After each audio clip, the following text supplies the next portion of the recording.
जून महिना कोरडा गेला. जुलै महिन्याच्या शेवटच्या टप्प्यात राज्यभरासह नाशिकच्या वेगवेगळ्या भागात पावसाने अक्षरशः धुमाकूळ घातला. सलग जोरदार पाऊस झाल्यामुळे नदी नाले ओढे यांना पूर आलं. धरणं देखील तुडुंब भरून वाहू लागले.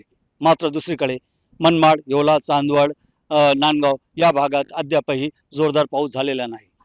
जो रिपरिप पाऊस झाला त्याच्यामुळे पिकांना जीवदान मिळाले असले तरी नदी नाले आणि ओढे कोरडे आहे, त्याच्यामुळे धरणातही पाणी आलेलं नाही. मी आता उभा आहे मनमाड शहरातील वाघजाडी धरणावर. आपण बघू शकतो का गेल्या वर्षी जुलै महिन्यात हा धरण ओव्हरफ्लो झालेला होता, तुडुंब भरलेला होता. मात्र आता या धरणात जेमतेम पाणी साठा उरलेला आहे. हीच परिस्थिती नांदगाव जवळ असलेल्या नाग्यासारख्या धरणाची आहे. तो तर पूर्णतः कोरडा पडलेला आहे. माणिकपुंज धरणात फक्त 4% पाणी साठा शिल्लक आहे, तो देखील मुडूत साठा आहे. त्याच्यामुळे या भागात ऐन पावसाळ्यात देखील पाणी टंचाई अजूनही कायम आहे. नांदगाव आणि येवला भागातील सुमारे 150 गावे, वाड्या, वस्त्यांवर आजही टँकरने पाणी पुरवठा केला जात आहे. जर आगामी काळात मुसळधार सलग पाऊस नाही झाला आणि धरणात पाणी नाही आलं तर ऐन पावसाळ्यात देखील पाणी टंचाईचा सामना लोकांना करावा लागणार असल्याचे चित्र आहे.